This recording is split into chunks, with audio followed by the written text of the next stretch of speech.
A abordagem desta manhã tratará sobre o tema Questões Contemporâneas de Defesa e Segurança Internacional. Para a primeira exposição, convidamos o Dr. Christopher Young, do Marine Corps University. O currículo completo dos palestrantes encontra-se em exibição nas televisões no acesso ao auditório.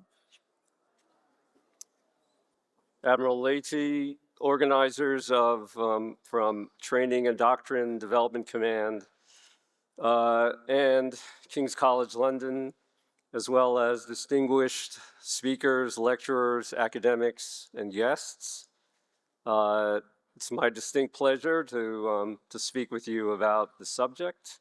As an Asia expert, I'm used to talking in Beijing, Tokyo, Seoul, Singapore, Manila. So it's a real treat to be able to talk in Rio de Janeiro. So this is a real first for me. I truly appreciate the opportunity to come talk with you.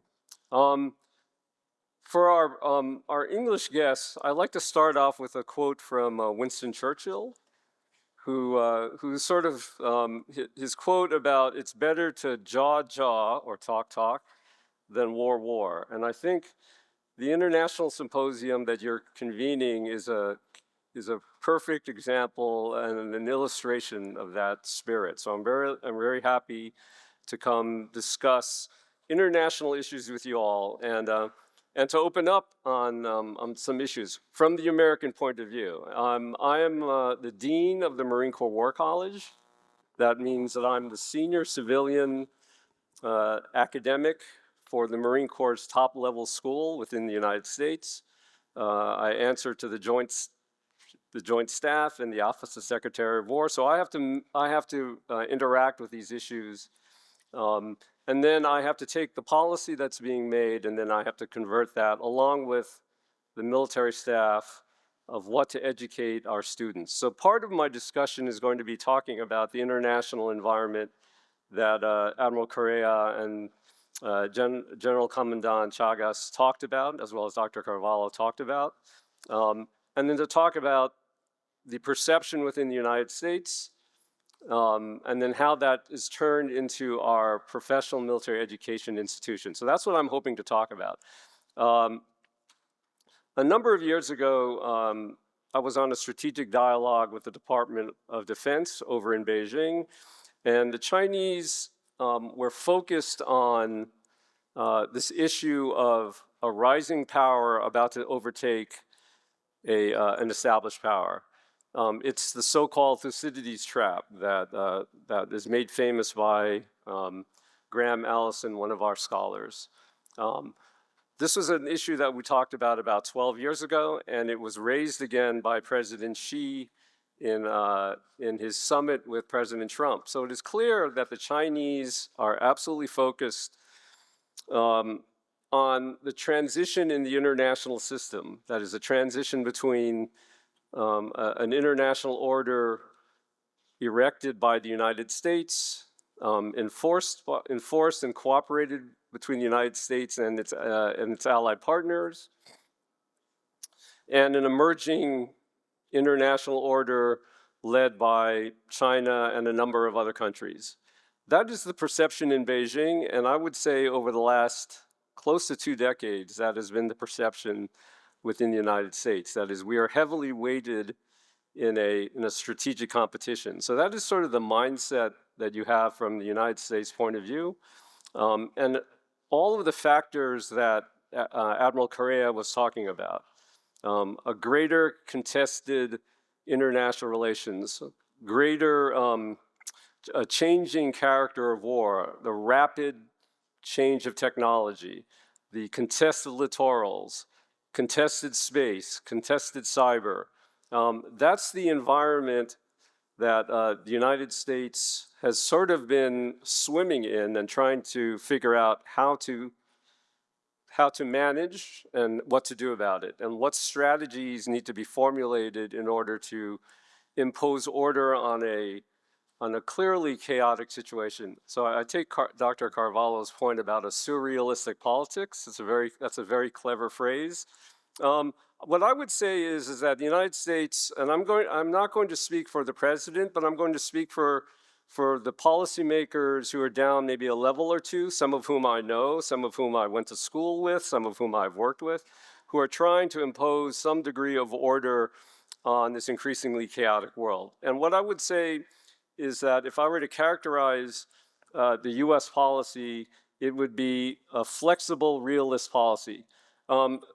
As an international relations theorist growing up, I was always of the opinion that the United States never really was a true realist power, that it sort of advanced certain norms and ideas, but it followed certain realist principles, but it was never truly a realist power. And what I would argue is that perhaps what you're experiencing now is the United States' perception of its threat environment almost pushing it into a more realist form of action. We can debate about the effectiveness of this approach. I certainly am happy to debate that. But I think what you're seeing is a much more realist point of view. Okay, so as a result of that, what has been the policies that I'm going to take only a little bit of time to talk about this because being an Asia expert, my true love is to immediately go and talk about Asia and talk about China. I will get there. And then also, since I'm the dean at the Marine Corps College, War College, I need to talk about changes in our curriculum to try and meet these challenges. But let's first talk a little bit about some of the policies that we are seeing put in place. And of course, the best document to go to make reference to that is the new National Defense Strategy, just initially released. There are a number of different takeaways from that document. The first is a focus on homeland defense and homeland security. The second is a greater focus on the Western Hemisphere. The third is a greater reliance from allies and partners. And I was heartened to see Admiral Correa's point about how Brazil is taking it upon itself to improve its capabilities to meet some of your challenges. That, in my opinion, picks up the spirit of what the administration and what the National Defense Strategy is talking about. And then the fourth, which I think is relevant and probably a centerpiece of what I'm talking about, is the continued focus on the Western Pacific, on the formerly termed Indo-Pacific, now the Pacific Command, how China remains a constant national security challenge. That's, I would argue, continues to anchor American policy, even with these changes within the Western Hemisphere. I'll give you an example. One of the reasons why the United States seems so focused on homeland defense is because of the perception of Chinese actions within the Western Hemisphere that many of my colleagues within the Department of War have felt we were being too lax about. So China's actions or influence in Venezuela is a perfect example. The perception is the United States was too laissez-faire or too easygoing with regard to actions that a country as competitive as China was having in the region. And so the appeal to our partners in the Western Hemisphere is to be a little more wary. Now, we can debate about to what extent the United States' perception of that threat within the region is exaggerated. We can certainly have that discussion. But I would say that that's probably what's driving a lot of the policy within the United States. All right, so the United States for at least 2 decades has long been perceived by our European friends and perhaps by our South American friends as being overly focused on China. And as a China expert, having lived in Beijing, I speak the language, and I'm also, we know it's not a racist thing because I'm also Chinese American. So I speak the language, I'm ethnically part of this region. I would say that there are a number of reasons why the United States is still focused on China as a potential national security threat. And by the way, if you think about what Admiral Correa was talking about, that greater contested international relations, China is a big culprit in cooperation with other great powers, and which the United States and our strategists see as one of our continuing major challenges. But just a couple of data points to show why we continue to worry about China. So one, China continues to attempt to alter and hijack the governance of the international order, right? So the creation of development organizations that are in competition with the World Bank and the IMF. The Chinese constantly are pushing for legal positions, international leadership positions, which could have an effect on international governance.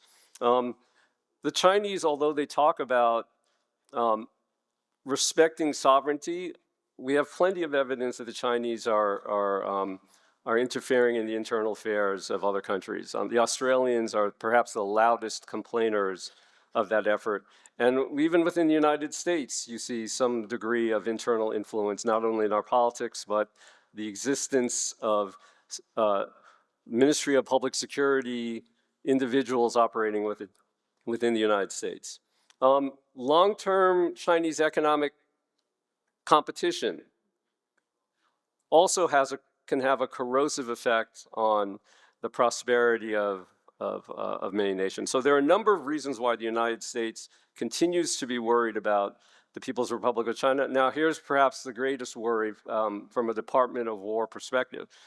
China continues to remain the greatest pacing threat in the development of its military capabilities, right? So the PLA Navy, whereas 20 or 30 years ago when I started off as a naval analyst, we did not pay particularly great attention to how the effectiveness of the PLA Navy, but now the PLA Navy outnumbers the United States Navy in terms of surface combatants. The PLA has 4 aircraft carrier groups, perhaps going to have 6 by the end of the decade.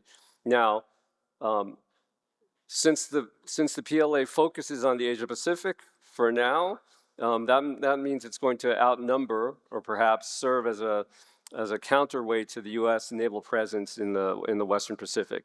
The PLA Air Force has a 5th-generation aircraft, and recent reports on the development of a 6th-generation aircraft. And although the People's Liberation Army strategic rocket forces are outnumbered in terms of nuclear weapons, they're continually modernizing its capabilities, and they're perhaps ahead of the United States in some areas like hypersonic weapon systems. And then finally, to the point that Admiral Correa was bringing up, they are full in pursuit of certain new types of capabilities. Intelligentization is the term the PLA uses, and that is smart weaponry, unmanned systems, drones, et cetera. So in terms of just looking at the PLA, the military and its development, it remains a constant challenge to the U.S. military. And therefore, we continue to sound the alarm that we think that China remains a major challenge. Okay, break, or stop for a second. Now, I've read to you sort of the changes in the defense policy, and I've talked a little bit about the security environment that we see happening, particularly with the People's Liberation Army. Now, as a dean of a Marine Corps War College, what's my responsibility and how I'm teaching our students? And just to give you a background, the students I have are senior 05s or lieutenant colonels and junior 06s. Each of our students are going to probably go on to flag officer or general officer rank. We have, in fact, the current commandant of the Marine Corps is a graduate of ours from about 10 years ago. So I see as my responsibility providing the next core of Marine Corps leadership, and not just Marine Corps leadership, since I have a joint school. I have Air Force, Army, Navy, Space Force, and senior civilians under my care. What I would say is what has changed, and what you're going, if you were to contact counterparts at the Army War College, the Naval War College, Air University, is you would see that there's a greater focus on joint all-domain operations. That is, in the past, when the students would come in, I would welcome them and I would say, welcome, my job is to turn you into good strategists. My job is to make you feel comfortable enough to walk into the National Security Council and take part in a debate over whether or not India serves as a good counterweight to China.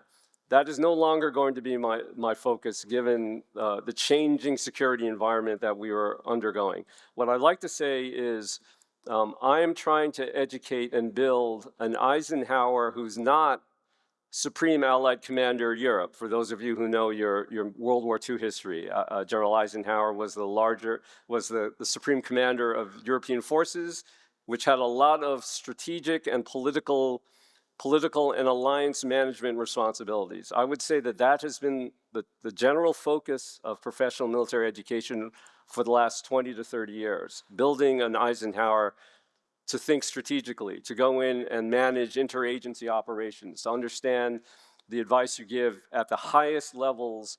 And to a degree, we're still going to try and do that.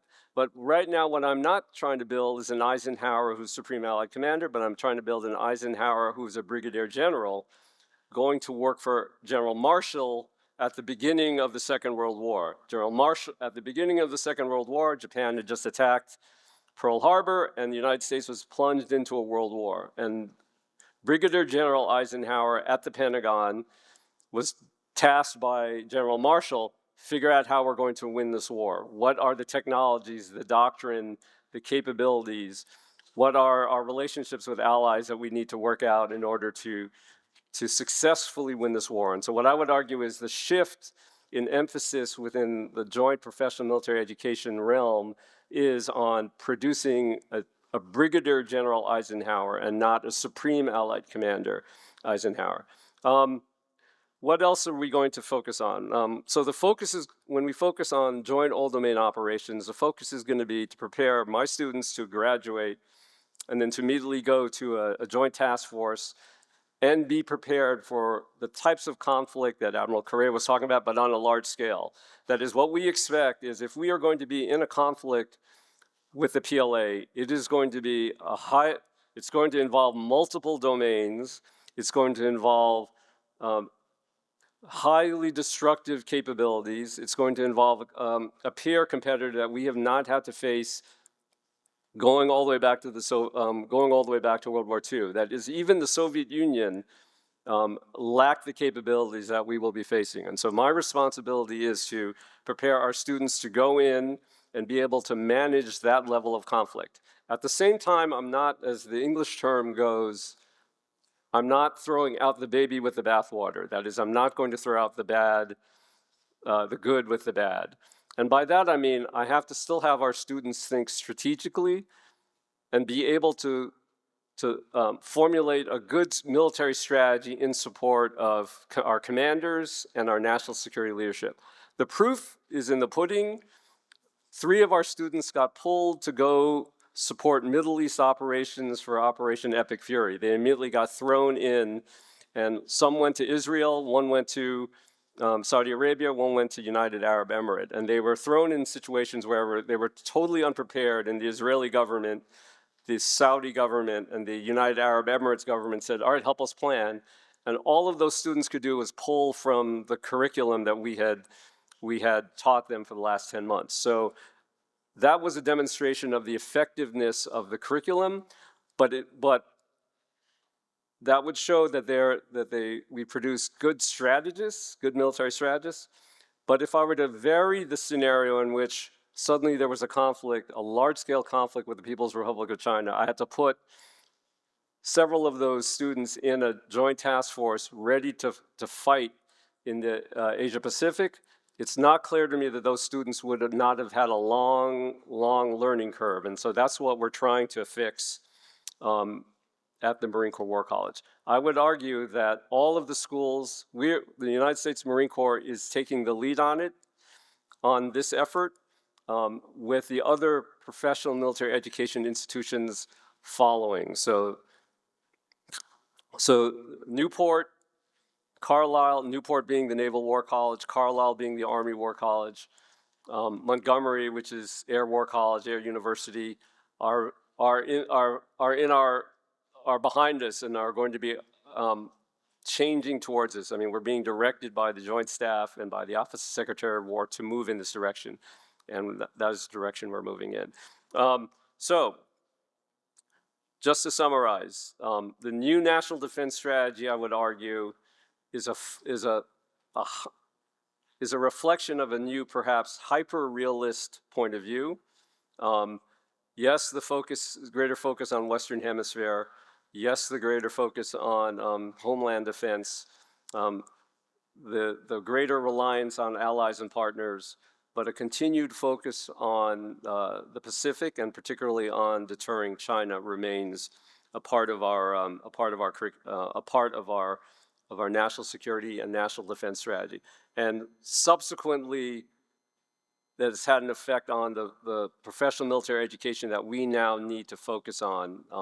And so now, one of the reasons I'm here is to get a better sense of the Western Hemisphere, get a better sense of our allies and partners, particularly Brazil and other Latin American countries, so that I can reshape the curriculum as well at the War College. So with that, I will stop, and then I look forward to the conversation and the debate that we're about to have. I know that that you may not agree with everything that I've just said or everything that the administration has put forward, but that's what I'm here for, to learn and have a discussion. Thank you very much.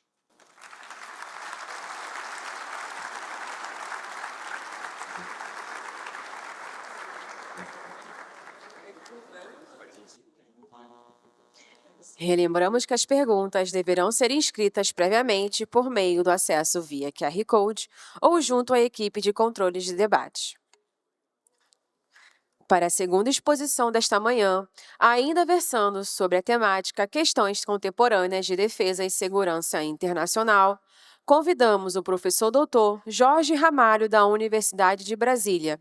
O currículo completo do palestrante encontra-se em exibição nas televisões no acesso ao auditório.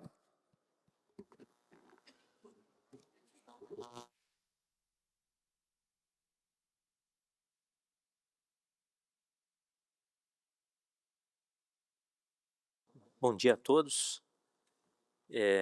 Gostaria de começar agradecendo enormemente aqui ao Almirante Bétega, o Almirante de Esquadra Carlos Chagas, o professor Vinícius, os organizadores desse evento, pedindo licença para iniciar. Registrar, de um lado, a grande honra para mim de poder me juntar aos senhores, a alegria pessoal de rever alguns amigos que só se encontram por essas ocasiões, mas, sobretudo, salientar a importância crucial de um evento como esse na nossa sociedade, no atual contexto internacional, de manter um espaço de diálogo, de promover, de aprofundar este espaço de diálogo entre civis e militares na nossa sociedade, entre o Brasil e nações amigas.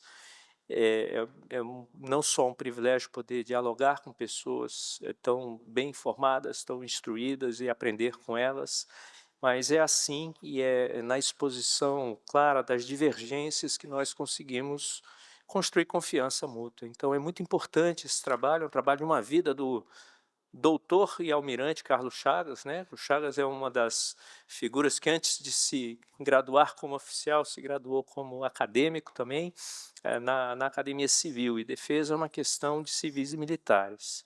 Todos sabem que nós precisamos, no Brasil, melhorar este diálogo, aprofundar esse diálogo, e eu quero reconhecer publicamente aqui a contribuição que o almirante Carlos Chagas tem dado a esse diálogo.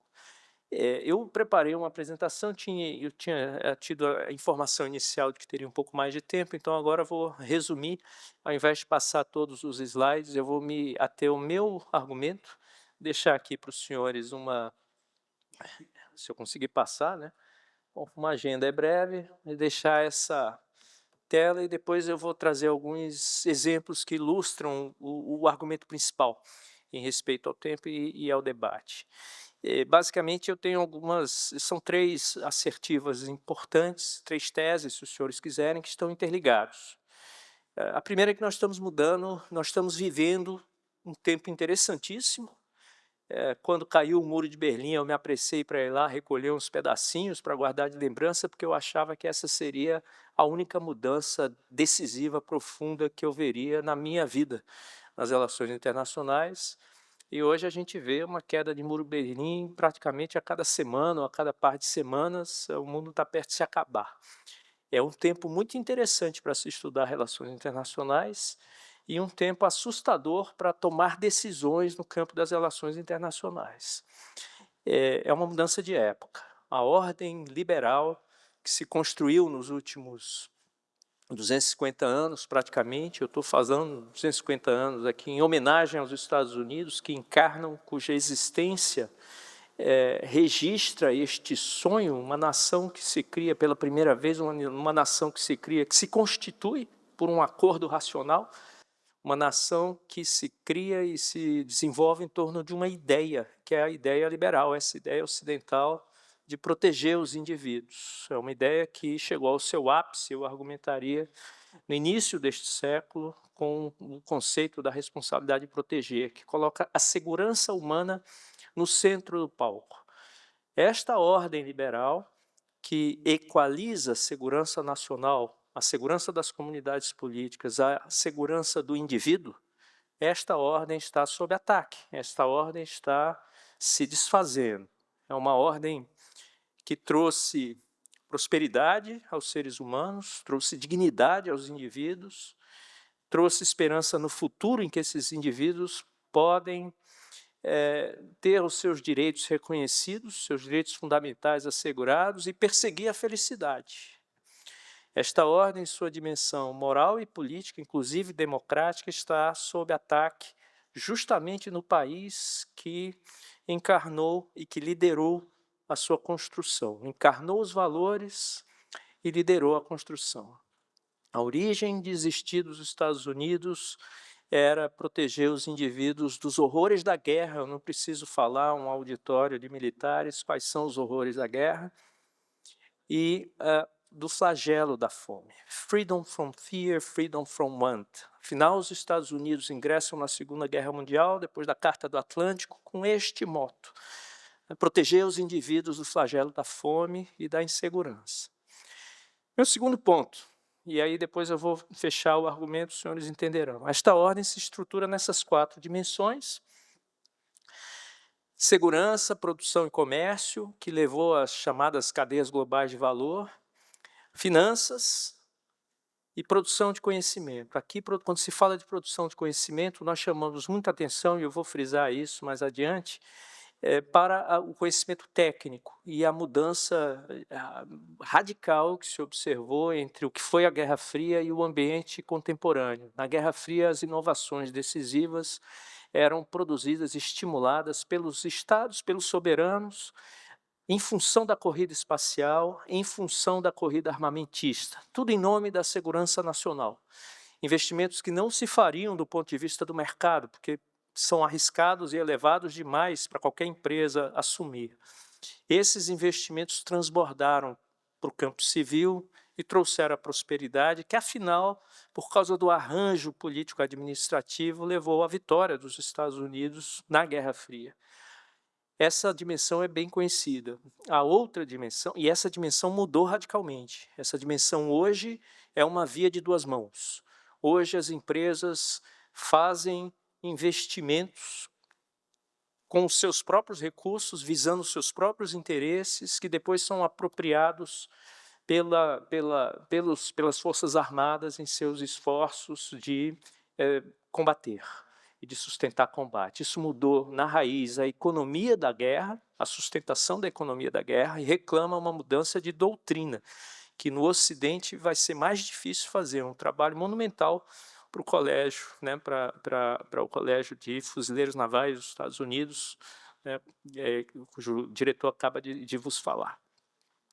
Mas essa dimensão de conhecimento tem um outro aspecto que é igualmente relevante, e é uma dimensão moral. É a integridade dos líderes, é a capacidade de manter-se coerente com os valores que se professa. Ações devem corresponder às palavras e aos compromissos. Não é atacando os meus aliados que eu fortaleço a minha capacidade.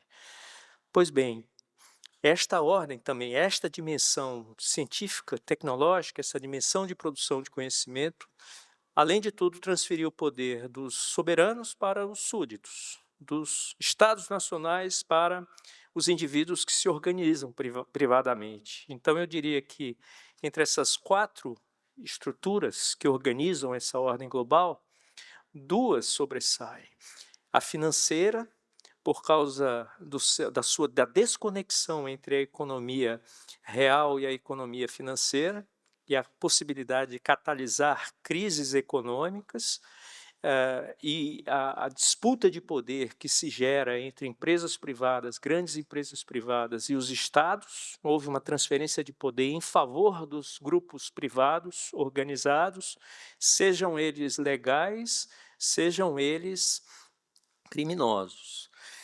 Estes grupos hoje são mais poderosos, têm mais capacidade de arregimentar recursos, de realizar investimentos. Basta olhar para o programa espacial, o que aconteceu nos últimos 15 anos com a SpaceX, e comparar com o que aconteceu nos 50 anos anteriores entre estados nacionais. Hoje, empresas privadas têm capacidade de arregimentar recursos. Hoje, empresas privadas têm capacidade de definir suas próprias agendas. A interdependência entre sociedades e economias aconteceu no bojo dessa ordem, mas aconteceu sem governança global. Então, hoje nós temos um ambiente global integrado sem uma governança, e os projetos de governança frágil que se construíram do ponto de vista multilateral vêm sendo atacados. Não é de estranhar que a China e outros países queiram ocupar espaços deixados vazios pelos países do Ocidente, porque os países do Ocidente não estão agindo coerentemente, de forma íntegra, na manutenção do seu comportamento em linha com os princípios que eles dizem assumir, que eles dizem presidir a sua intenção de ação. Pois bem, esta ordem, portanto, a dimensão financeira e a dimensão de produção de conhecimento, transformou a materialidade das relações humanas e realça a sua dimensão por dois motivos, no que diz respeito à produção de conhecimento, que eu vou frisar aqui. A necessidade de liderança íntegra, coerente em torno dos valores ocidentais. O Estado tem que estar a serviço da proteção dos indivíduos. E pela necessidade de entender a mudança estrutural na economia da guerra que eu mencionei aos senhores antes. Temos agora essa via de duas mãos e um enorme desafio dos estados de se apropriar disso. Talvez o susto inicial tenha vindo quando no Afeganistão os talibãs colocaram em cima de uma Hilux, uma .50, e começaram a derrubar helicópteros. Hoje nós vemos drones comerciais que custam algumas centenas de milhares de dólares sendo equipados com uma granada e paralisando um carro de combate de milhões de dólares. Como eu me ajusto doutrinariamente a essa nova forma de fazer a guerra e como eu consigo resiliência para sustentar combate, como a Ucrânia vem fazendo diante da Rússia, como o Irã fez diante do ataque de Israel e dos Estados Unidos ao redefinir completamente a sua doutrina e adotar a chamada mosaico para manter um certo grau de autonomia para os seus líderes destacados, ao mesmo tempo em que se mantém um sentido de direção único. Como é que eu trago isso para o Ocidente? É um desafio monumental para os senhores, para as escolas de formação e para as doutrinas. No caso do Brasil, há um desafio adicional, que é o de produzir interoperabilidade entre os serviços. Este é o desafio que essa estrutura de segurança e de produção de conhecimento, essa estrutura de produção de conhecimento e sua evolução produz para a estrutura de segurança. Esta ordem que está em colapso, que está sob ataque, produziu riqueza e prosperidade, consolidou o Estado Nacional como um arranjo político, talvez porque o Estado Nacional, que é uma experiência recente, não exija a exclusividade da lealdade dos seus súditos, dos seus cidadãos, precisamente por causa do compromisso com esse valor universal. Então, um indivíduo pode mudar de religião, um indivíduo pode mudar, inclusive de nacionalidade, se for aceito. O indivíduo pode ser senhor de si, compreender-se no mundo organizado por diferentes estados. O que hoje desafia esse arranjo não é tão liberal com relação aos indivíduos. Exige que as pessoas tenham uma cor de pele, tenham um só credo, exige uma visão autoritária do mundo em que os homens são superiores às mulheres, em que os brancos são superiores aos não brancos, porque são povos escolhidos. por Deus, cada um pelo seu Deus. Nós sabemos aonde isso levou a humanidade durante a Idade Média e em tempos pregressos. A diferença é que na Idade Média não havia armas de destruição de massa. Os volumes de destruição e a capacidade de causar danos eram muito menores. Pois bem, esta ordem universalizou valores ocidentais, fortaleceu os indivíduos perante os seus soberanos, colocou, portanto, os estados a serviço da proteção dos indivíduos. Essa ordem permitiu à humanidade multiplicar-se, vivendo mais e por mais tempo. Nós saímos em 1950, ao final da Segunda Guerra Mundial, éramos 2,5 bilhões de pessoas. Hoje somos 8,4 bilhões de pessoas. No final da Segunda Guerra Mundial, quase 2/3 desses 2,5 bilhões viviam abaixo da linha de pobreza. Hoje, 9% vivem abaixo da linha de pobreza. Essa ordem produziu uma sensação de segurança, essa ordem produziu bem-estar, mas ela não produziu justiça. Essa ordem, por causa da capacidade de inovação nessa estrutura de conhecimento científico, produziu um novo teatro de operações, reorganizou o mundo no ambiente cibernético, hoje catalisado e potencializado pela inteligência artificial. Não é de se estranhar que esta criação humana é uma criação humana recente, nós estamos falando de algo de 3 gerações, esta criação humana tenha reorganizado o modo de fazer a guerra. Esta criação humana é um brinquedo com os quais os seres humanos ainda não sabem lidar. Quando isso se vincula a sistemas de armas letais autônomos, nós estamos falando em retirar os indivíduos, portanto, a dimensão moral, ética e também a dimensão racional da tomada de decisões sobre a destruição de outros seres humanos, sobre a destruição de comunidades inteiras.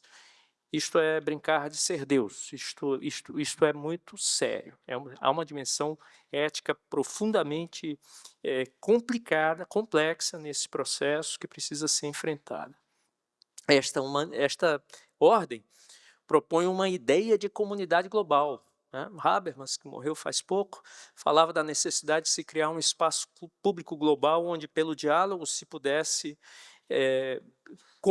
construir esta governança. Nós não conseguimos construir essa governança, mas afirmamos valores que são compartilhados pelos indivíduos por serem verdades autoevidentes, é o que está na Declaração de Independência dos Estados Unidos, é o que aparece na Carta, na Declaração Universal de Direitos Humanos, que, visto lá do ângulo da China, visto do ângulo da Arábia Saudita, é parte de uma guerra ideológica.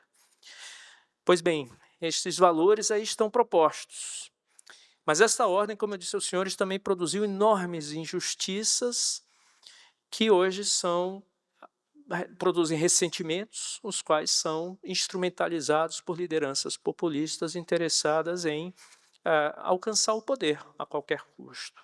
Esta ordem está sob ataque. E com isso é o meu terceiro ponto, com isso eu concluo.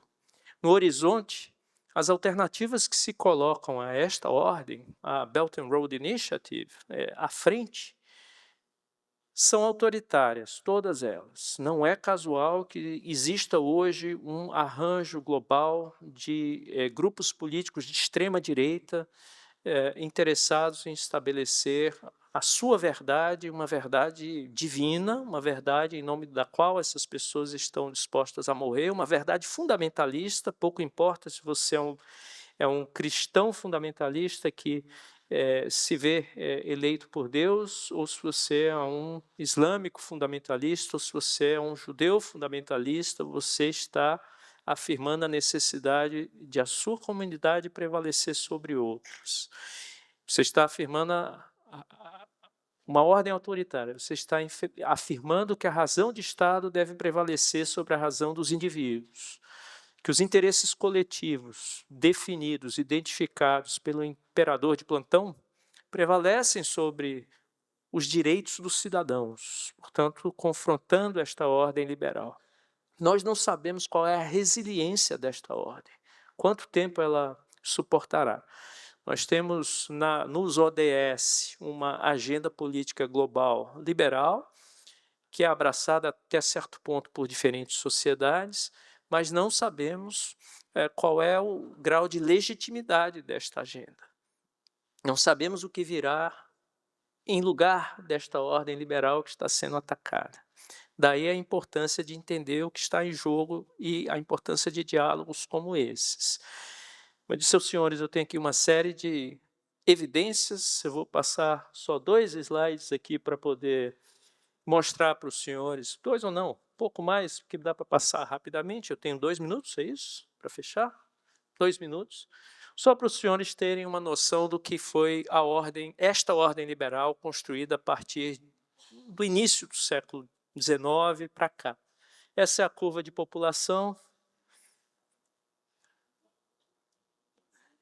Esta é a curva da população com e sem a invenção do uso de fertilizantes.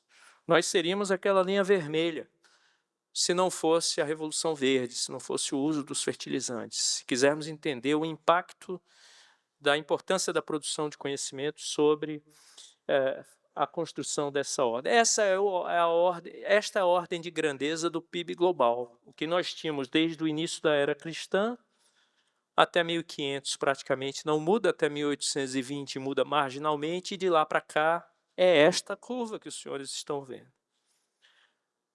Dizer que os Estados Unidos não se beneficiaram desta ordem é ignorar aquele principal gráfico que está ali à frente, o que foi o ganho de riqueza e de renda, a possibilidade deste país que que liderou a implementação desta ordem por meio das instituições de Bretton Woods, de ser beneficiado daquilo que Giscard d'Estaing, ainda quando ministro das Finanças, chamava de privilégio exorbitante, mas esse privilégio exorbitante foi o que permitiu reconstruir o ambiente global de tal modo que esta prosperidade atraiu, inclusive, os perdedores da Guerra Fria, trazendo-nos até onde estamos.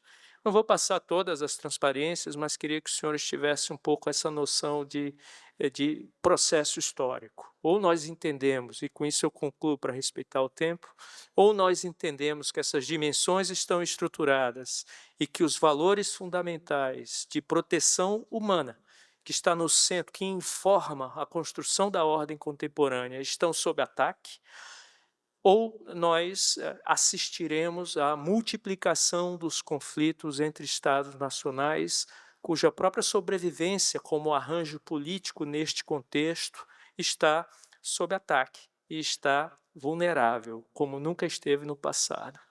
Tempos muito interessantes tornam ainda mais relevante essa iniciativa, que eu muito agradeço ao Almirante Carlos Chagas por essa oportunidade de, pelo menos, incomodá-los e provocá-los a refletir sobre as implicações de longo prazo dessas intrincadas relações entre produção e comércio, finanças de um lado, segurança, que é o que nos convoca aqui, e inovação. Se nós não nos comprometermos nas duas dimensões, na dimensão moral, com a integridade de um comportamento em favor da proteção dos direitos humanos, em favor da democracia que está associada a isso, e entendendo a importância da evolução científico-tecnológica e a disrupção que isso causa no modo como nossas forças armadas se organizaram, nós não saberemos como conduzir o mundo a um futuro menos conflituoso. Espero que sirva para inspirar as próximas gerações que aqui estão e para orientar os líderes de hoje esse tipo de provocação, porque nós não sabemos o que virá em lugar desta ordem. Nós sabemos que ela está desaparecendo. O que virá será a consequência das decisões que hoje são tomadas pelas lideranças. Então, é tão mais importante que elas estejam informadas e conscientes acerca de suas responsabilidades. Muito obrigado.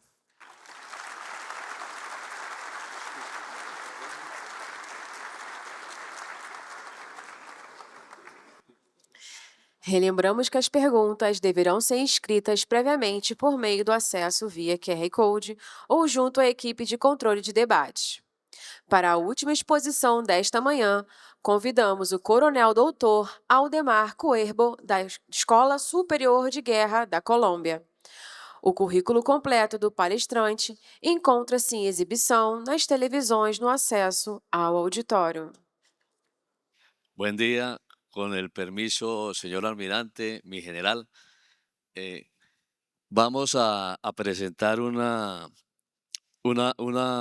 información que surgió del análisis de los contextos globales y lo que estamos analizando de cómo está evolucionando el conflicto. No solamente cómo se presenta en Colombia, sino cómo se presenta en el mundo y qué connotaciones hacen que como soldados de tierra, mar y aire podamos nosotros enfrentarlo, tener una preparación, no solamente para enfrentarlo hoy, sino para enfrentarlo en un futuro y qué nos conlleva a nosotros de manera en capacidades y en cognitivamente de prepararnos para poder afrontar ese nuevo reto. La agenda que vamos a trabajar en este momento tiene varios factores. Vamos a hablar de manera muy general de la teoría y la conceptualización de cómo se interactúan la teoría, la naturaleza y el carácter de la guerra y hacia dónde vamos a referirnos. También vamos a ver un segundo punto donde se habla de dinámicas de conflicto. De ese conflicto vamos a alternar de las dinámicas de guerra híbrida, un concepto que me parece muy interesante de guerra irrestricta y esto enmarcado en conflictos de zona gris, que son los escenarios donde hoy estamos interactuando con nuevos aspectos o fenómenos. Una vez entendido esto, vamos a pasar al tema del salto cuántico y conocimiento militar. Pero desde ya les doy una información. Cuando hablo del salto cuántico, no estoy hablando de un componente físico, sino estoy hablando de un componente cualitativo, de cómo debemos tener una transformación rápida para poder prepararnos y transformar nuestras fuerzas para enfrentar los retos futuros. Posteriormente, una posible solución, cómo podríamos manejar ese pensamiento del soldado, como un soldado cognitivo que tenga capacidad de interpretar sistemas complejos con un pensamiento complejo, pero de manera simple, o sea, con simpleza. Continuamos en un contexto regional y local, teniendo en cuenta cómo esas amenazas que vamos a hablar posteriormente convergen y van a estar en Colombia, en la región. Y por último, cómo nos vamos a proyectar para poder enfrentar esas amenazas. En la conceptualización de cómo nosotros estamos interpretando o cómo vamos a ver cómo interactúa la naturaleza de la guerra con la teoría y con el carácter de la guerra.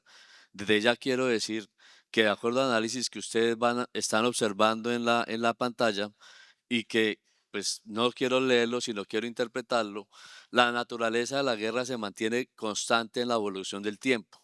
Cuando ustedes, al igual mío, somos estudiosos de la teoría de la guerra, nos damos cuenta que la teoría evoluciona de acuerdo a cómo se presenta ese fenómeno y cómo está evolucionando el conflicto. Cuando lo analizamos, surgen en el tiempo varias teorías. Esas teorías nos llevan a nosotros a poder dimensionar cómo está cambiando el carácter de la guerra. Y el carácter de la guerra sí cambia, de acuerdo al contexto, de acuerdo al fenómeno que en ese momento estamos nosotros tratando. Cuando ya tenemos esa precisión en esa línea, en ese derrotero, pues nosotros nos tenemos que analizar que el carácter nos permite como líderes militares alinearnos a esos escenarios y a esos contextos para poder responder a las necesidades, como nos pasa hoy y como es motivo de esta información que les estoy presentando, de una investigación que se adelantó en la Escuela de Guerra, cómo el carácter hoy nos lleva a transformar el conflicto. Y como ustedes saben, cada vez que la tecnología se involucra en un conflicto y nos cambia el carácter de la guerra a ese nivel como lo estamos viendo hoy, cambia el carácter de la misma fuerza militar, cambia el Estado y cambia la misma forma de hacer la guerra para poder enfrentar ese cambio en el carácter y en la dinámica actual. Ya cuando nosotros estamos entendiendo la transformación de ese carácter actual, porque estamos usando tecnología para conducir la guerra, identificamos unos retos muy fuertes. Y el reto nos lleva a nosotros a entender cómo mediante esa capacidad que debemos adquirir, tenemos que desarrollar tropas que sean tecnológicamente versátiles y capaces de entender la información que se debe recoger en territorio en el desarrollo de un conflicto. Pero aquí yo les hago una pregunta como soldados de mar. Cuando nosotros estamos recibiendo información del territorio y estamos captando esa sensorización, porque eso estamos viéndolo hoy, ¿cómo podemos nosotros saber si la información que parametrizamos en un algoritmo y que recibimos de una máquina en realidad corresponde a esa información que tiene el escenario de la guerra? Nosotros no podemos saberlo si no tenemos unos algoritmos bien programados, bien parametrizados. Pero ¿qué nos da esa certeza? Pues ahí viene algo que no hablé antes, pero que se debe hablar, y es la conducción, y es lo que nos tiene acá.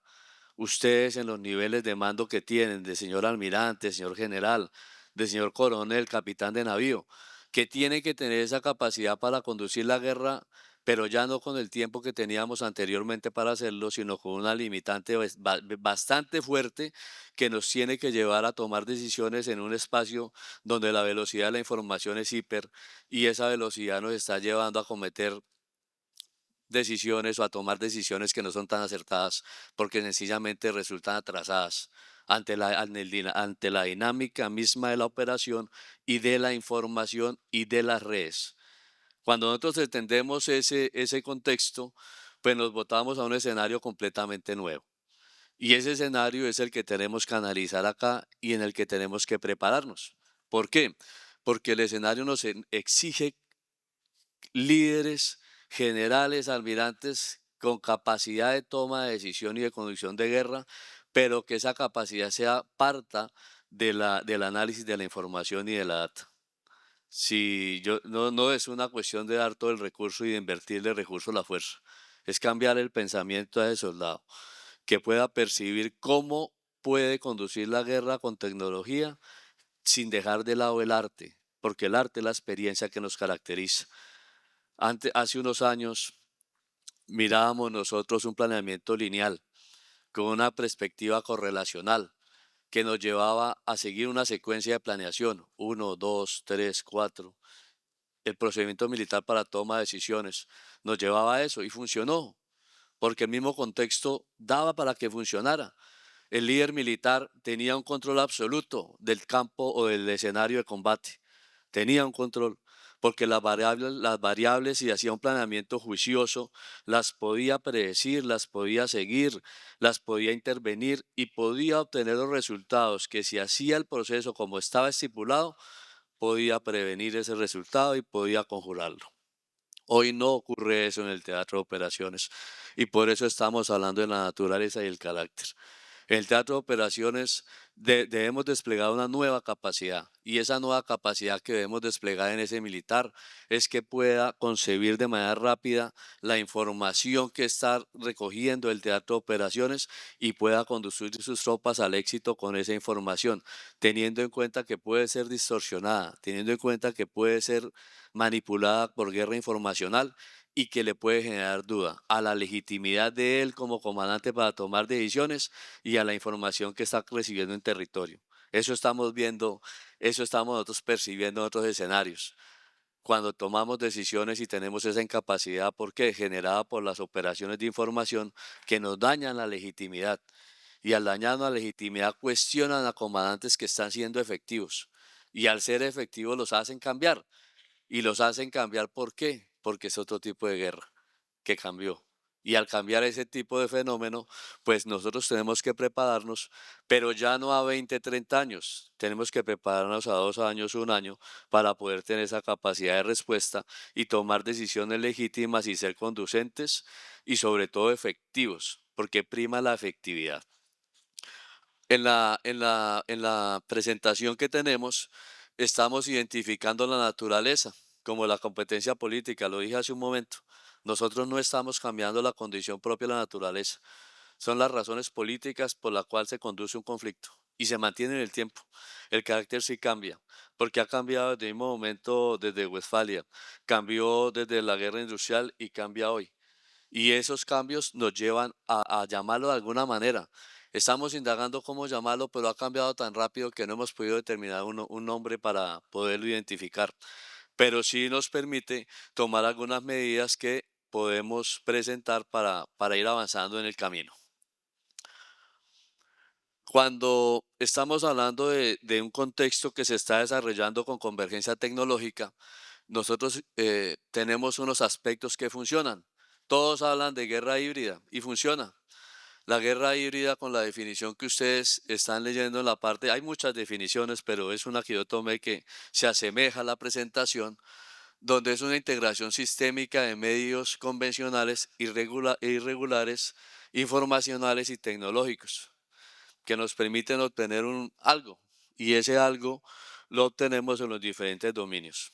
Con la convergencia tecnológica, el actual momento que tenemos, los dominios carecen de frontera o sencillamente la pierden, así como el impacto operacional, estratégico y táctico. ¿Por qué? No estoy dañando la doctrina que todos conocemos. La investigación nos lleva a que esa doctrina es válida, pero que sí o sí hay que cambiarla para poder asumir el reto que tenemos hoy. Porque hoy una tarea táctica puede ser estratégica, dependiendo del contexto en que se tome, teniendo en cuenta el contexto de hibridez de la guerra. Esa tarea táctica, si puede mitigar un riesgo, la puede tomar una persona que no tenga un nivel en la línea de mando jerárquica, pero sí tenemos que esa decisión oportuna, esa reacción oportuna, esa interpretación de data oportuna, le permite una ventaja estratégica a ese componente militar. Y al tener ventaja estratégica a ese componente militar, pues va a tener la ventaja en el territorio y obviamente va a poder conducir mejores resultados.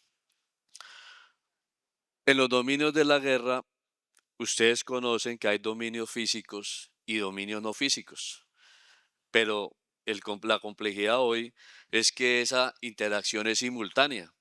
Y al ser simultánea, pues tenemos que tener capacidad para poder interactuar y para poder tomar decisiones simultáneamente en ambos dominios.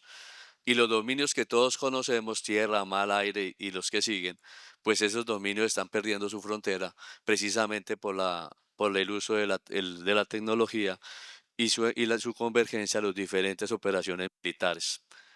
Pero nuestra doctrina dice otra cosa. Nuestra doctrina nos enmarca a tomar decisiones y a tener resultados de acuerdo a lo que tenemos.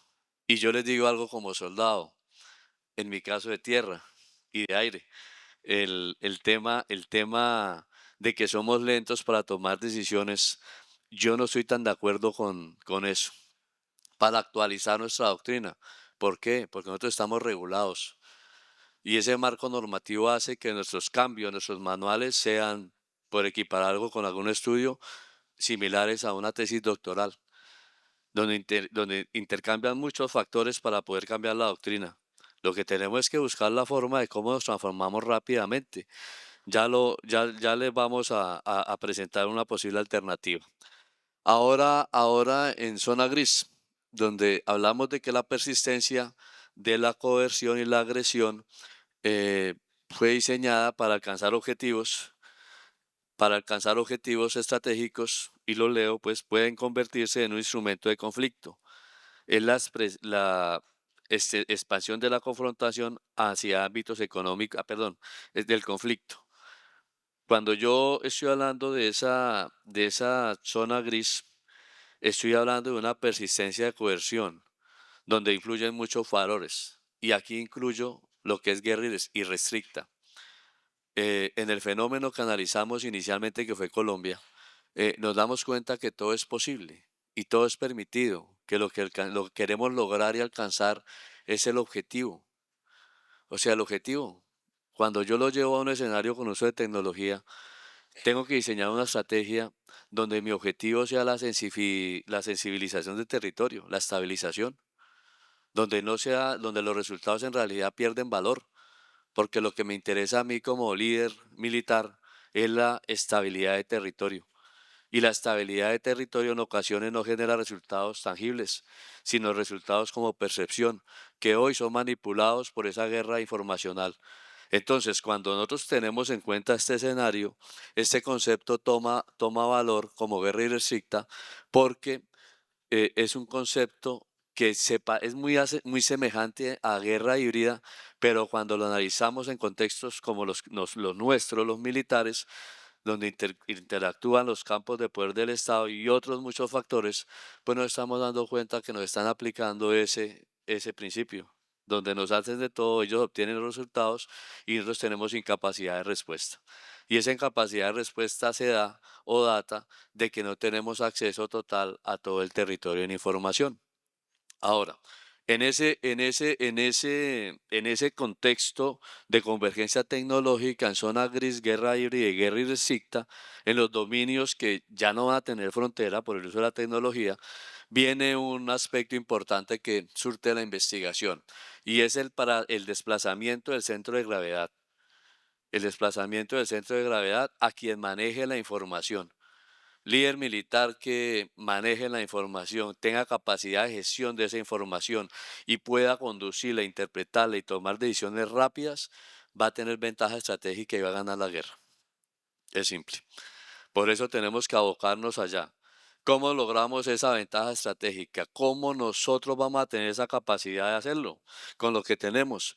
Tenemos que identificar que hoy con esa misma condición que estábamos hablando, eh, ya se nos están botando hacia un lado específico. ¿Y qué es lo que estamos llevando nosotros hacia un lado diferente? Los blancos estratégicos. Cuando estamos en zonas grises o cuando estamos en condiciones de que no hay guerra, no hay paz, sino simplemente es una tensa calma o una tensa estabilidad, pues entonces las instituciones surten o sienten o perciben o son objeto de ataques en sus blancos estratégicos. Esos ataques lo que conllevan es a la inestabilidad de territorio. Y esa inestabilidad lo que conllevan es a que los contrarios, llámenlos como los quieran llamar, van alcanzando sus pretensiones y nos van midiendo porque son sencillamente laboratorios. Y algo arriesgado que yo podría decir en este momento, conociendo lo que está ocurriendo a nivel global, es un laboratorio donde se están aplicando diferentes técnicas en los conflictos que estamos percibiendo hoy en el mundo y esas técnicas están percibiendo qué viene después. Nosotros no nos podemos quedar hoy simplemente analizando la guerra con drones, porque es una moda y sí tenemos que tener capacidades para contrarrestarla, pero ¿qué viene después? Si podemos bloquear un avión, podemos bloquear una plataforma, ¿por qué no podemos bloquear un dron que es muy económico? ¿Será que eso es lo que nosotros tenemos que prepararnos para un dron o para lo que viene después? Yo los invito a prepararnos a lo que viene después, porque lo que viene después es lo que tenemos que analizar. Alguien me puede preguntar qué viene después, yo le digo es motivo de mi investigación y no lo voy a decir. Me invitan después, yo vengo y les digo, porque, porque sí nos va a generar un análisis profundo de qué tenemos que preparar, qué tenemos que prepararnos. Esos ataques a esos blancos estratégicos buscan la parálisis del sistema.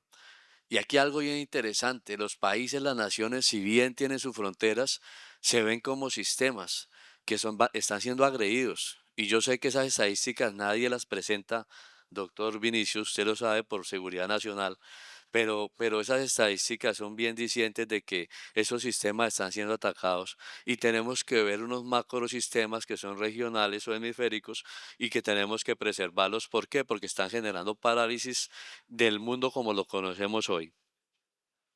Ahora, el, el salto cuántico del conocimiento militar conlleva a que las fuerzas militares tengan que hacer ya una transformación. Y la transformación no es solamente en su capacidad militar. La capacidad militar es el efecto. Esa transformación conlleva, por decir tres aspectos, en el pensamiento del líder. Lo dije hace un momento. Ese líder militar tiene capacidad, debe tener capacidad de dominar la tecnología. Yo les puedo dar la tecnología a cualquier unidad militar, pero si tienen con recursos financieros, si yo le doy la tecnología, ¿sabrá usarla? ¿Sabrá tomar decisiones? ¿Sabrá conducir las tropas? que ya hablan los militares, las personas en lo físico, cada vez que nace una nueva tecnología, una nueva generación, tienen una mayor capacidad. Y esa mayor capacidad que viene es como un chip que tiene a cada persona, hace obsoletos a los líderes que van pasando. Entonces, eso nos tiene un reto. Nosotros tenemos que tener esa capacidad para poder transformarnos. Esa capacidad también data, esa capacidad también data, ya va a terminar, de la transformación que tenemos que tener doctrinal. Tiene que ser de la mano. Si yo no adquiero una transformación cognitiva y una transformación doctrinal, pues sencillamente no voy a tener vamos a quedar en el discurso y no voy a tener capacidad operativa. Para poder tener esa transformación y esa capacidad operativa, yo tengo que identificar amenazas. Y lo voy a decir rápido.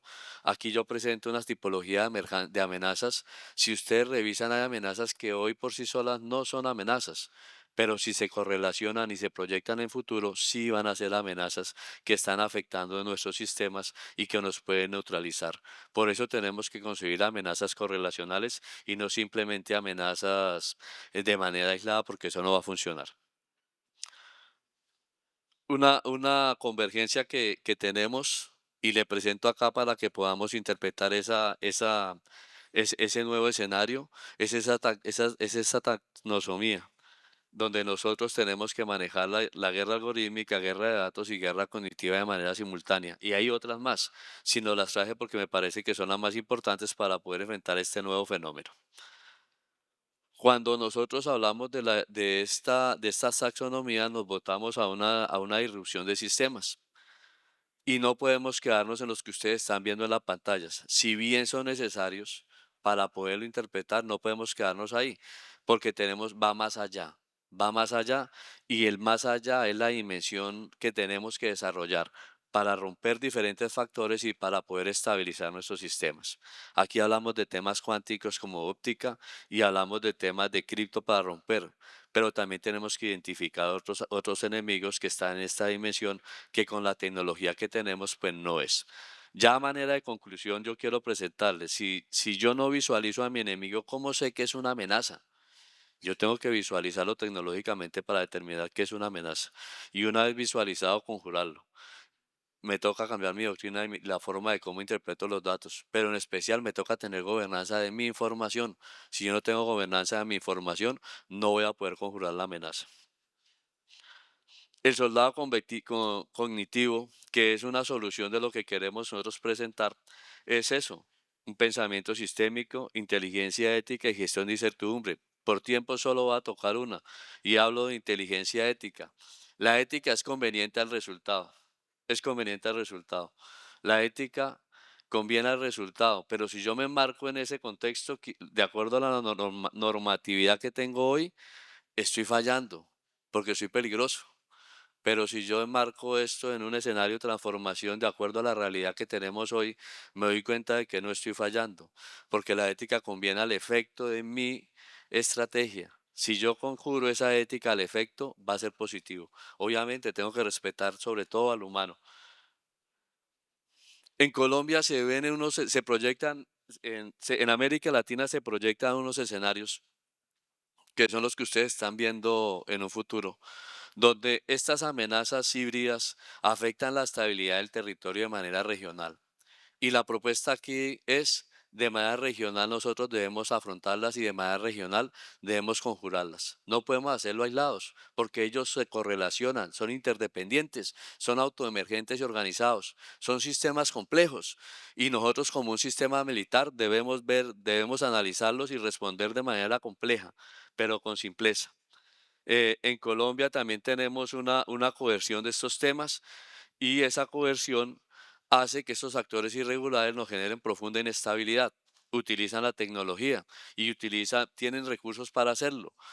El reto nuestro es poder analizarlos y poder bloquear el ingreso de recursos y poder bloquear el ingreso de esas tecnologías y romper la vulnerabilidad que tienen. Necesariamente sí o sí tenemos que tener en cuenta esos cuatro aspectos que ven ustedes en la pantalla y que hablan de resiliencia sistémica, de soberanía tecnológica, de control discrecional y de doctrina multidominio. Lo dije iniciando la presentación y lo quiero hablar en este momento. Voy a tomar solamente 2 puntos: la toma de decisiones y la conducción de la guerra. Ustedes son los responsables de conducir sus tropas. Tienen que hacerlo usando la tecnología, pero sabiendo interpretarla, pero sobre todo con la certeza de que la decisión que están tomando con la tecnología que están ustedes soportando es correcta y corresponde a lo que usted espera. Ahí juega la ética. Lo que yo configuré en un parámetro algorítmico, en realidad me va a dar la información que yo requiero o fue manipulado, porque puede ser manipulado. Y si yo lo tengo claro con mi sistema y mi gobernanza y mi autoridad, pues yo lo puedo manejar y lo puedo conjurar. Si dependo de un tercero, nunca va a tener soberanía de mi información y solo voy a cometer errores. Ahora, el problema estratégico, esta es la última, ya termino. El problema estratégico central no radica únicamente en enfrentar nuevas amenazas, sino en comprender la transformación del carácter de la guerra. Y la ventaja militar pertenece a quien domina la complejidad de la guerra con simpleza. No podemos seguir abordando sistemas complejos con complejidad absurda que no nos da pie sino simplemente a confundirnos. Y para poderlo intervenir, debemos hacerlo usando la tecnología y conduciendo la guerra con una ética regulada que nos permita estabilizar territorio, estabilizar nuestra región y tener un efecto constante, dejando de lado el resultado. Muchas gracias por su atención. Me disculpa. Me pasé 2 minutos. Gracias.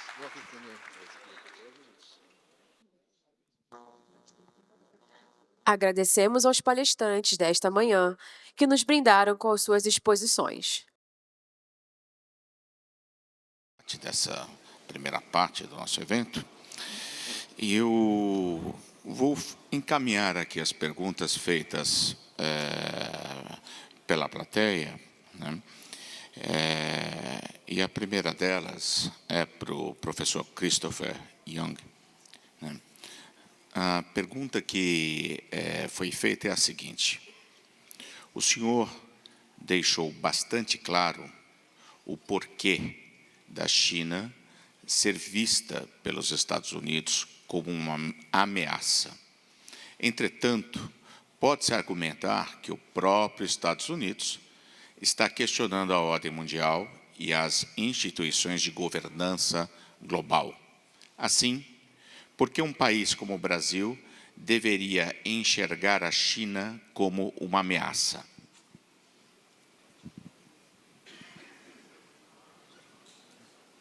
Excellent. Can you hear me all right? Ok. Excellent question. I think the way you need to look at it is the United States has long felt that it has created or helped build the international order.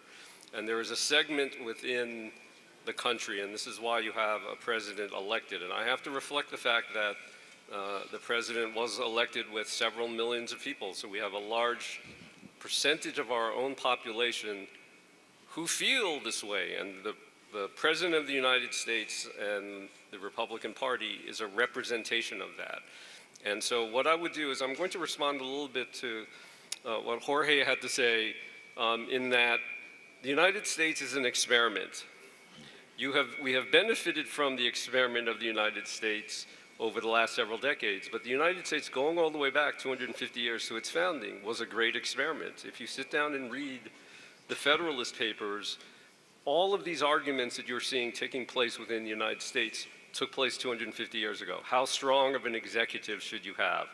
How much strength should the states have? And so what you're seeing now is playing out within the United States debates between the states and the executive government all being played out. And so, yes, I can see how frustrating it would be because you're used to a country that has been the presentation of a unified power overseeing an international order that it helped create several decades ago. Now what you're seeing is you're seeing leadership sort of questioning to what extent should we benefit? Should we gain benefits derive benefits from the international order? So what I would say is the United States is still committed to the international order. We still are committed to our allies and partners. working together in the international order. And what I would say is that China has, over time, directly challenged that international order by eroding some of the norms, values, to erect that makes up the architecture of the international order. But I guess the bottom line I would say is what you're seeing playing out is inside the politics of the United States are some of the same debates that we saw that led to the creation of the country itself. And this is all playing out. Now, I have a lot of hope that what you're also seeing is that an executive power taking action and that you have other parts of the system sort of reacting to that. And that's why there's a perception of a perception of a lot of activity going on within the United States. So what I would say is that the United States is still committed to the international order. We're committed to partnerships within the order. We are still committed to the international politics that make up the international order. And what we are clearly seeing from our perspective are great power competitors trying to undermine that order. And that's how I'm going to phrase it and present it. Okay. Obrigado. Bom, a pergunta seguinte é interessada tanto ao professor Jorge Ramalho quanto ao coronel Aldemar Cuervo. A pergunta é a seguinte: que conselhos os senhores dariam aos líderes brasileiros sobre como compreender o mundo moderno e agir estrategicamente? Ainda bem que é uma pergunta simples, muito fácil.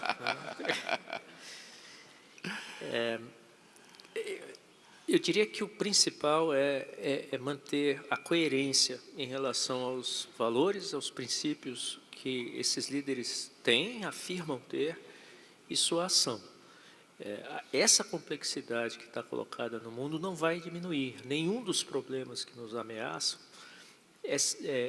pode ser tratado isoladamente. Eu tenho que entender isso num contexto. Se nós temos realmente um compromisso com a proteção dos seres humanos, a segurança humana é o grande legado que esse experimento, não é só um experimento nos Estados Unidos, é um experimento que se universalizou, graças à liderança dos Estados Unidos. É fascinante, sinceramente, eu acho, o tempo que a gente está vivendo. Deve ser muito difícil tomar decisões, porque nós estamos tomando decisões no escuro agora. E para tomar decisões numa situação como essa, que a gente sabe que a ordem está erodida, o velho acabou, o velho morreu, por isso muita gente está recorrendo a Gramsci, a ideia de interregno, então, mas na visão de Gramsci não cabe, ele tinha uma visão mecanicista, né, da sociedade, em larga medida. E isso não está presente, a gente não sabe o que é que vai surgir no lugar. Então, você tem que começar a influenciar as decisões que estão sendo tomadas. O que o atual governo vem fazendo é bastante razoável do ponto de vista de recuperar o curso do rio da política externa brasileira, pelo menos desde o início do século passado, afirma a necessidade de tratar os Estados perante o direito internacional com equanimidade, da mesma forma, tratar igualmente os Estados perante o direito internacional, o que é, na verdade, a transposição de um princípio liberal de como os cidadãos têm que ser tratados perante a lei para o contexto internacional.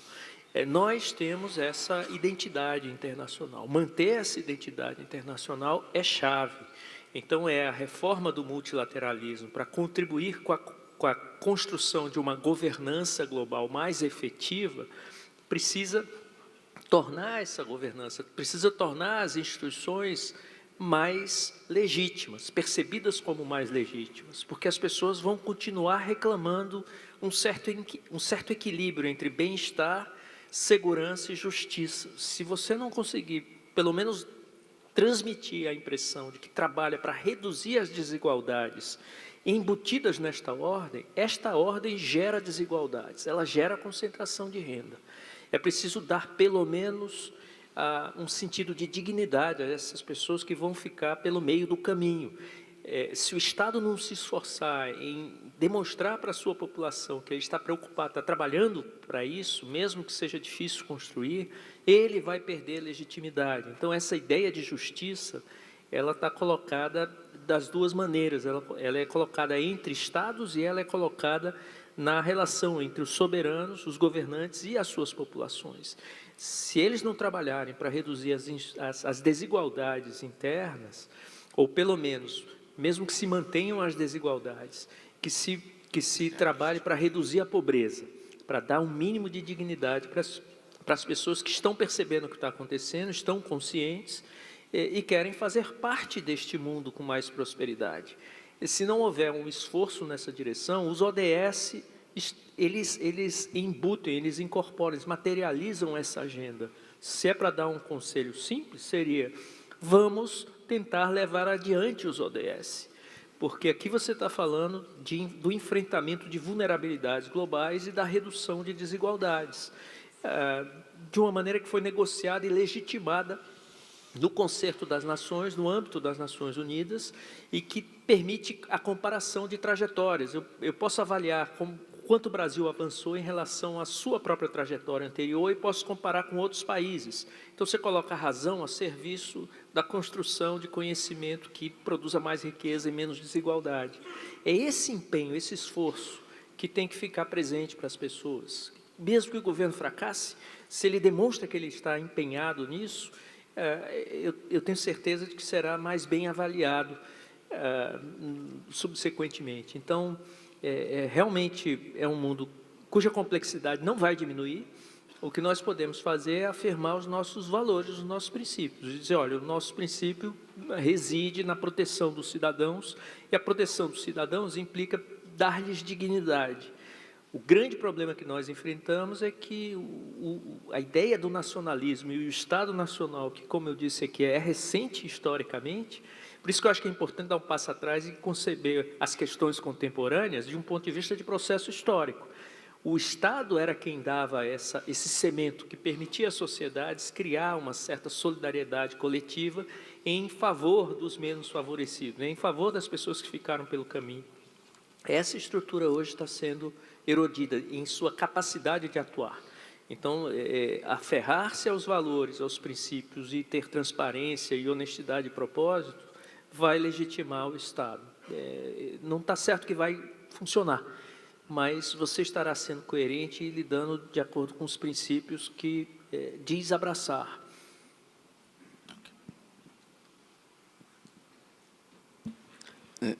Yo quisiera que, para responder esta pregunta y la anterior del doctor, abocar la trampa de Tucídides. Brasil tiene una posición geopolítica que le ha brindado ser hoy un país regionalmente potencia y lo proyecta en el futuro a seguir creciendo con esa capacidad que hoy está desarrollando. Si nosotros evocamos la trampa de Tucídides y nos damos cuenta de esa ubicación especial que tiene Brasil y esa importancia, por decir algo, con la Amazonía que tenemos, a futuro su país puede ser objeto de agresiones en zonas grises, con una guerra híbrida, con una guerra estricta, que le va a reducir la capacidad de desarrollo y el fortalecimiento que hoy llevan de sus capacidades. ¿Eso qué quiere decir? Si ustedes tienen afectación en desarrollar la capacidad, sea cual sea, en el dominio que sea, va a tener incapacidad de poder controlar o explotar los recursos que tienen en territorio. Y ustedes son ricos en recursos. Entonces, si tiene presente la trampa de Tucídides, pueden decir que, como están en crecimiento, pueden ser objeto de guerra proxy, de guerra híbridas, para que limiten esa capacidad de desarrollo. Y al limitar la capacidad de desarrollo como sistema militar, van a tener retraso en la explotación, en la protección de sus recursos. Un recurso vital o algo vital para Brasil, la Amazonía. Si lo tenemos en cuenta de esa forma, tendríamos que desarrollar como país esa protección adicional para poder desarrollar una capacidad teniendo en cuenta ese escenario que van a enfrentar. Y esa capacidad, ese desarrollo debe estar condicionado a una gobernanza anticipatoria. Gobernanza anticipatoria no solamente jurídicamente de norma que les permita proceder en derecho, de preservar su país cumpliendo la norma, porque hoy la normatividad que hay para ese tipo de conflictos lo que reduce es la capacidad operativa de la fuerza militar. Si pueden ustedes tener una gobernanza anticipatoria para poder condicionar la reacción a una reacción legítima en norma, van a poder potencializar esa respuesta. Y también la capacidad doctrinal, una gobernanza anticipatoria en capacidad doctrinal. ¿Cómo lo logramos? Usando tecnología.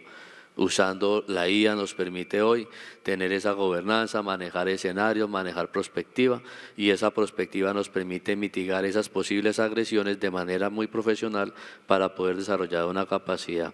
También nos invitaría a desarrollar capacidades nuevas. Yo afortunadamente hace unos días vine con el curso de Estado Mayor de Colombia y me di cuenta que ustedes desarrollan gobernanza en sus sistemas algorítmicos. Eso es algo valiosísimo. Eso es algo valiosísimo porque les permite tener a ustedes desarrollo y conducción de lo que ustedes en realidad están operando, de las decisiones que están tomando. Pero eso se ha visto en otros países donde la desinformación del territorio, en este caso a nivel global, en el ejemplo de proteger la Amazonía, esa desinformación puede generar una estrategia que les haga perder legitimidad o que les haga perder la veracidad a ustedes, señores comandantes, de la información que tienen disponible para tomar decisiones. Eso lo hemos visto en otros países. Entonces, una recomendación es generar gobernanza anticipatoria. Otra recomendación es que esa gobernanza anticipatoria no se quede solamente en la norma, aunque es importante también genere la doctrina, porque de la mano va el desarrollo de la capacidad operacional. Y esa capacidad operacional le va a permitir obtener resultados como los que tienen. Algo que les admiro es el Amazonas del Brasil. Es así. Eso es una narrativa que debe mantenerse, porque esa narrativa genera identidad y genera preservación. Y esa preservación a futuro les va a dar continuidad. Gracias. Obrigado. Bom, próxima questão é para o professor Christopher. A pergunta é: como a reformulação doutrinária do US Marine Corps Force Design impacta diretamente a capacidade de dissuasão americana em cenário de invasão de Taiwan?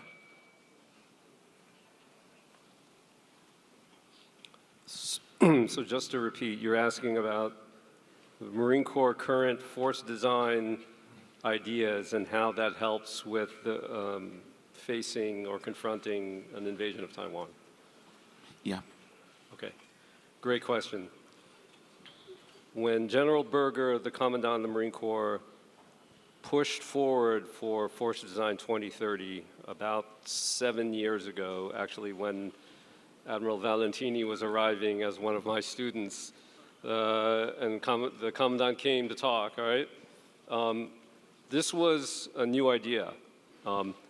What the Commandant was facing was the potential of China being the pacing threat. I mean, everything I talked about in my speech, China as a pacing threat, China as the largest potential conflict that the United States could be involved in with its near and current peer competitor.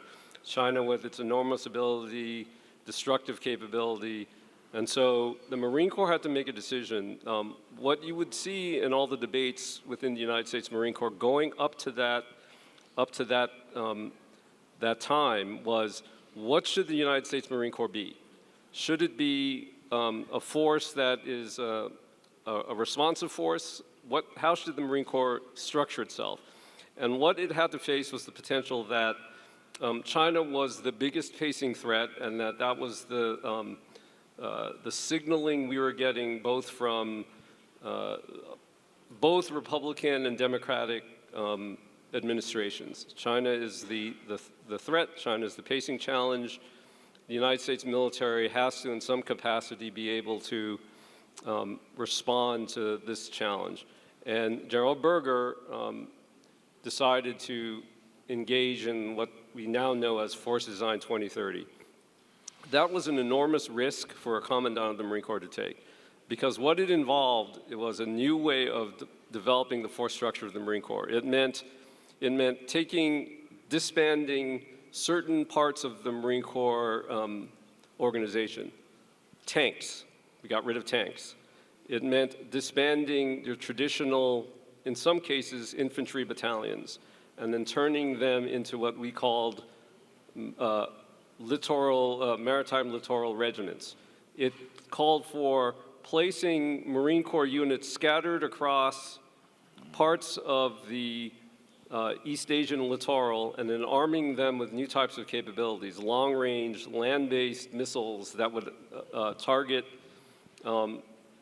maritime targets at sea. So this is a totally different way of thinking about how the Marine Corps would operate. I must say that over the last 7 years, this has been one of the most fiercely debated topics within the United States Marine Corps. That is, I am getting emails from general officers, retired general officers saying, this is a terrible idea, we should not be doing this.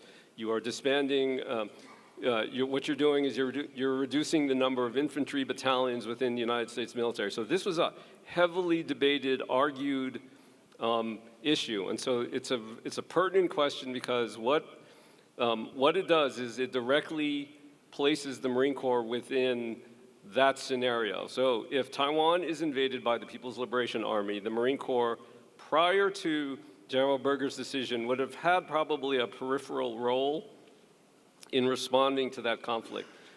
We would have probably put an amphibious ready group, Marine Expeditionary Unit, which is largely a reinforced battalion, which would have had literally a minimal response and effect on, and you would have had a response from our Marines in 3MEF, but we would have largely been under attack possibly by Chinese missiles on Okinawa. And so what this did was this put the Marine Corps directly into that scenario. So the answer to your question is it directly involves the United States Marine Corps in a conflict because the U.S. Marine Corps has now put itself right in the target of Chinese operations, right within China's weapons engagement zone, right in plans to respond to a Taiwan contingency. Now, what's interesting is that the other services have followed suit. So the Air Force develops agile combat employment. The Army developed multi-domain operations. And so what's happened is the Marine Corps was the first to take a step in this. The other services have then followed. And so to directly answer your question, yes, the Marine Corps is directly involved in the Taiwan scenario by design. That was the purpose of the Force Design 2030. Now, let's engage in the debate that retired Marine Corps generals have engaged in. It is conceivable that the Marine Corps ability to now operate and then respond to other types of crisis will require some rethinking, rejiggering of how we do business. So for example, Operation Epic Fury required us to rethink, all right, how do we shift from a Taiwan contingency to now suddenly have to deploy into the Middle East? And so we had to send 2 amphibious ready group MEUs in and then possibly stand off and potentially intervene in that scenario. And so what the big debate continues to be is outside of a Taiwan scenario, how does the Marine Corps now be effective in responding to all of the other contingencies we need to address? And so to answer your question directly, it is Force Design 2030 was designed to deal with the Taiwan contingency. Thank you. Obrigado. Uma última pergunta é endereçada ao professor Jorge Ramalho. Professor, a pergunta é a seguinte: como a teoria da estabilidade hegemônica usa os 4 pilares do poder estrutural, segurança, produção e comércio internacional, finanças e produção de conhecimento, para explicar por que alguns estados têm muito mais influência do que outros no cenário internacional atual?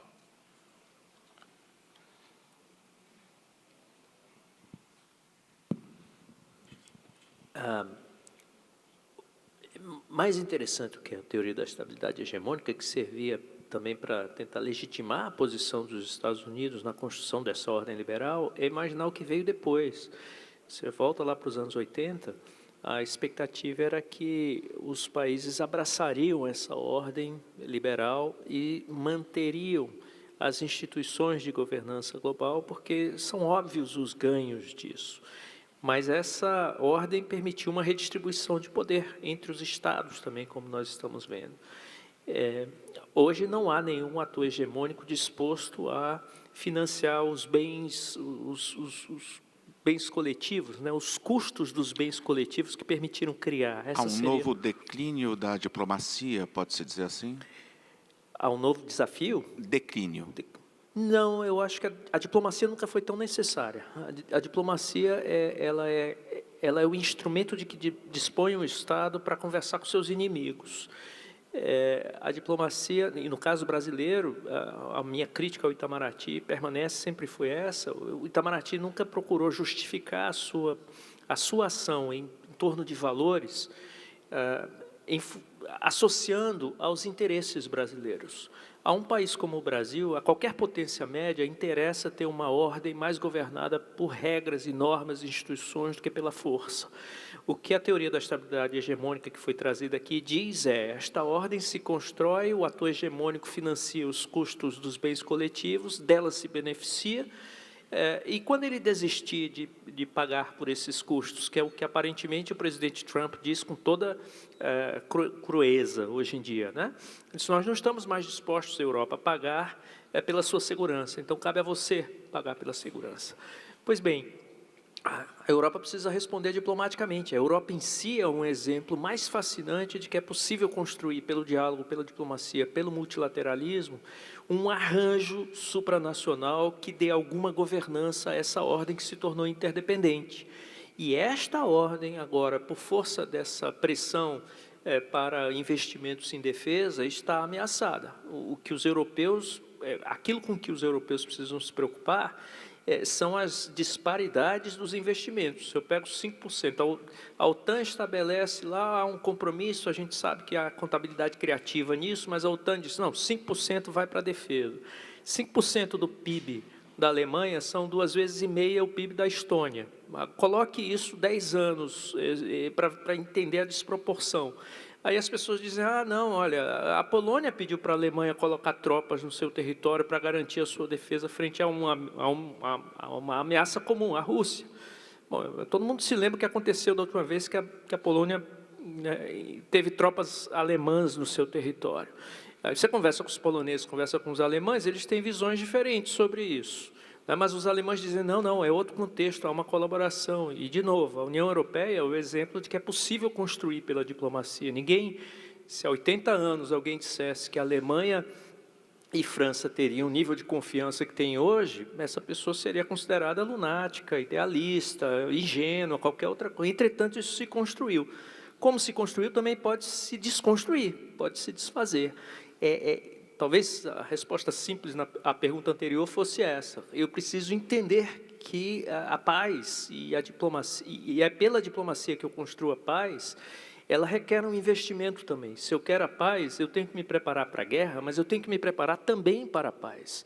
Eu tenho que entender que eu preciso desenvolver recursos. Eu não vou desenvolver recursos se eu não tiver ecossistemas de produção associados à pesquisa, associados à inovação, que possam produzir capacidades, há um tempo destinadas a reduzir as disparidades internas, criando um sentimento de justiça, e também destinadas a aumentar a minha capacidade de usar a força de uma maneira sustentada.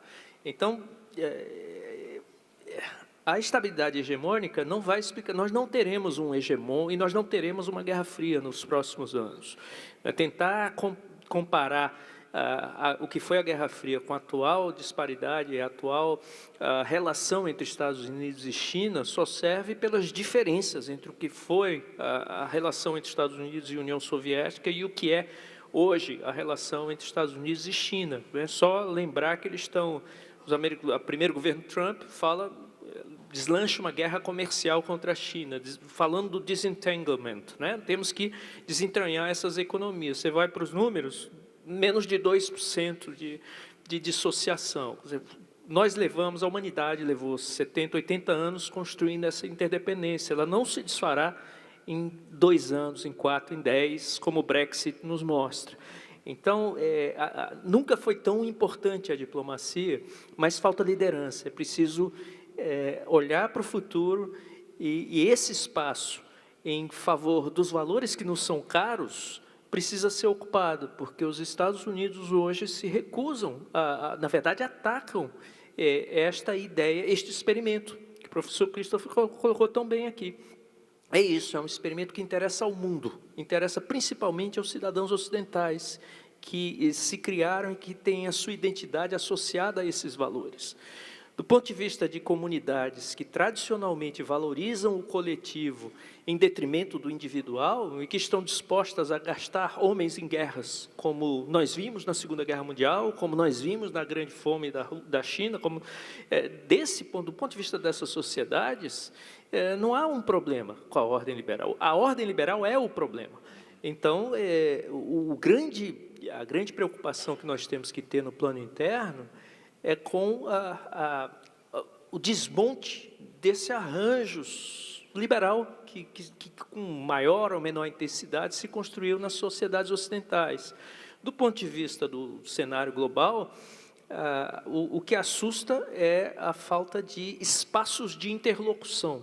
Por isso que é tão importante falar no multilateralismo, fortalecer o multilateralismo, e por isso que a gente vê os proxies, já que as instituições globais não funcionam, então vamos usar um G20, vamos usar um BRICS, que não foram criados, são agrupamentos que não foram criados para isso, mas que terminam servindo de palco para uma negociação que traga algum resultado do ponto de vista da negociação dos problemas globais, porque nós temos duas dimensões de problemas aqui. Uma são as ameaças, com as quais nós estamos acostumados a lidar. A outra são as vulnerabilidades. A transição energética precisa acontecer, ela não pode acontecer baseada no carbono. Estamos vendo os eventos extremos se repetir, e isso termina repercutindo nas Forças Armadas, cuja função principal não é essa, mas sempre se recorre pela sua capacidade logística, organização, etc. Ou nós nos organizamos coletivamente para tentar minorar essas vulnerabilidades que nos afetam a todos e que só podem ser enfrentadas coletivamente. Eu não vou resolver o problema do crime transnacional organizado isoladamente, nenhum país vai fazer isso. É preciso atacar na dimensão financeira, é preciso atacar na dimensão do consumo, é preciso entender que esse é um problema sistêmico e só pode ser enfrentado efetivamente de forma sistêmica e coordenada. Para isso, eu preciso ter um espaço de interlocução e de construção de confiança. O que assusta é que se vê muito pouca gente hoje trabalhando para construir esse espaço. Mas os problemas vão continuar, o aquecimento global vai continuar, os eventos extremos vão continuar, o crime organizado vai continuar, e nós não estamos vendo os Estados com a capacidade de enxergar a próxima geração e dizer que mundo nós vamos deixar para esses meninos que estão entrando agora para estudar relações internacionais. Não estamos deixando um mundo muito melhor do que recebemos. Deixamos as sociedades endividadas, deixamos uma desorganização política, deixamos uma série de demandas, mas pelo menos falamos abertamente sobre elas e apostamos em que as lideranças de hoje vão emergir e vão começar a entender melhor a consequência das ações e omissões que tomem no presente. Muito obrigado, professor.